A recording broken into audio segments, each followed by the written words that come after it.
ये एक वीडियो पूरी एंड तक देख लो और ये मेरा प्रॉमिस है, तुम्हारे जितने भी माइक्रोनेडलिंग और डर्मा रोलिंग से रिलेटेड क्वेश्चंस है वो जड़ से खत्म हो जाएंगे। माइक्रोनेडलिंग एग्जैक्टली है क्या? माइक्रोनेडलिंग में हम लोग अपने स्कैल्प के ऊपर माइक्रो इंजरीज क्रिएट करते हैं, जिसके रिएक्शन में हमारी जो बॉडी का रिपेयर और हीलिंग जो एबिलिटीज है वो एक्टिवेट हो जाती है और उस एरिया में ब्लड सर्कुलेशन बढ़ जाता है। तो उस बढ़े हुए ब्लड सर्कुलेशन की वजह से हमारे जो स्कार्स है या फिर बहुत सारे केसेस में अगर हम लोग उसको हेड पर यूज कर रहे हैं तो हेयर रीग्रोथ या फिर हम लोग के जो बॉडी में जो कोलाजन का प्रोडक्शन बढ़ जाता है उसकी वजह से हमारे हेयर की ग्रोथ, स्किन की क्वालिटी इंप्रूव हो जाती है।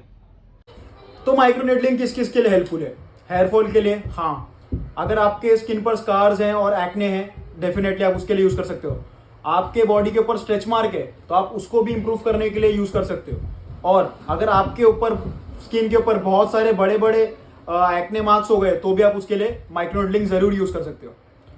तो अब ये तो पता चल गया कि माइक्रोनेडलिंग हम लोग को करना किसके लिए है, बट एग्जैक्टली माइक्रोनेडलिंग करना कैसे है, ये एक बड़ा सवाल है। तो एक वीडियो में प्ले कर रहा हूं, आप जरूर इसको देख लेना। माइक्रोनेडलिंग आपको एग्जैक्टली करना कैसे है। आपको माइक्रोनेडलिंग सारे डायरेक्शंस में करना है और अच्छे से, ऐसा नहीं कि सिर्फ आप एक डायरेक्शन में उसे घसे जा रहे हो, नहीं, आपको सारे डायरेक्शंस में माइक्रोनेडलिंग अच्छे से करना है। और इनिशियली हो सकता है कि आपको वाइल यूजिंग डर्मा रोलर आपको थोड़े से खून आ जाए या फिर थोड़ा सा ब्लड आपको दिखे, रेडनेस दिखे, तो कुछ टेंशन लेने वाली बात नहीं है। ये इनिशियली आपके साथ होगा, बट आपको अच्छे से सारे और अच्छे से माइक्रोनेडलिंग करना है और सारी डायरेक्शंस में। अब एक क्वेश्चन ये है कि अब मेरे को समझ में आ गया कि मुझे डर्मा रोलिंग करना कैसे है, क्या है, बट मार्केट में बहुत सारे साइज के डर्मा रोलर अवेलेबल है, 0.5 mm, 1 mm, 1.5 mm, 0.25 mm। तो मुझे कौन सा यूज करना है? तो उसके लिए मैंने एक चार्ट डिस्प्ले कर दिया है, आप वो चार्ट का स्क्रीनशॉट ले लेना और एग्जैक्टली आप उसी साइज का डर्मा रोलर यूज करना जो कि आपके प्रॉब्लम से रिलेटेड है।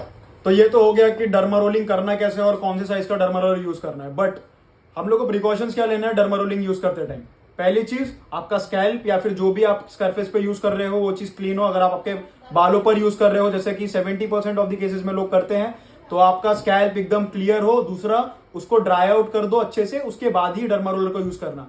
सेकेंड, आपका डर्मा रोलर क्लीन होना चाहिए। आपको डर्मा रोलर क्लीन कैसा करना है? तो आप दो मेथड से आपका डर्मा रोलर क्लीन कर सकते हो। पहला, बॉइलिंग मेथड, जिसमें आपको बॉइलिंग वाटर में जो कि अच्छे से बॉईल हो रहा है उसमें 2 से 3 मिनट तक आपका डर्मा रोलर डाल के रखना है, जिससे वो डिसइंफेक्ट हो जाएगा। सेकेंड थिंग कि आप आपका आइसोप्रोपेन अल्कोहल यूज कर सकते हो, उसमें आपको 2 से 3 मिनट तक आपका डर्मा रोलर डिप करके रखना है, उससे भी वो डिसइंफेक्ट हो जाएगा। आपको डर्मा रोलिंग करने के बाद क्या करना है? तो डर्मा रोलिंग करने के बाद आपको ये प्रिकॉशंस लेने हैं कि आपको कोई भी ऐसी जगह पे नहीं जाना है जहां पे डस्ट हो बहुत ज्यादा, और आपको सन अवॉइड करना है फॉर द नेक्स्ट 24 आवर्स।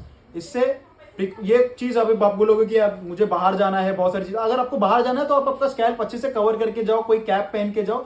और ये भी मेक श्योर करना कि अगर आप कैप भी पहन रहे हो तो वो भी क्लीन हो काफी। तो ये सब चीजों का ध्यान रखना वाइल यूजिंग डर्मा रोलर और आफ्टर यूजिंग डर्मा रोलर। तो क्या मैं मिनॉक्सिडिल यूज कर सकता हूं आफ्टर डर्मा रोलिंग? तो हाँ, मैं मिनॉक्सिडिल यूज कर सकता हूं आफ्टर डर्मा रोलिंग। ये मेरे ब्लड सर्कुलेशन को इंप्रूव करने में हेल्प करेगा, बट रिकमेंडेशन ये रहती है कि मैं 30 मिनट्स बाद ही मिनॉक्सिडिल को यूज करूं। और अगर मैं डर्मा रोलिंग अपने स्किन पर कर रहा हूं तो बहुत सारे लोग का क्वेश्चन ये रहता है कि मैं टेटानॉइड यूज कर सकता हूं क्या? हाँ, आप यूज कर सकते हो, but after 24 to 48 hours. I hope आपके सारे क्वेश्चन मिनॉक्सिडिल और डर्मा रोलिंग से को लेकर क्लियर हो गए होंगे, बट अगर आपके दिमाग में कोई भी क्वेश्चन होगा तो आप कमेंट कर सकते हो, मैं उसका जवाब जरूर से दे दूंगा। अगर आपको ये वीडियो अच्छी लगी होगी तो आप ये वीडियो को लाइक कर सकते हो और इस चैनल को सब्सक्राइब कर सकते हो।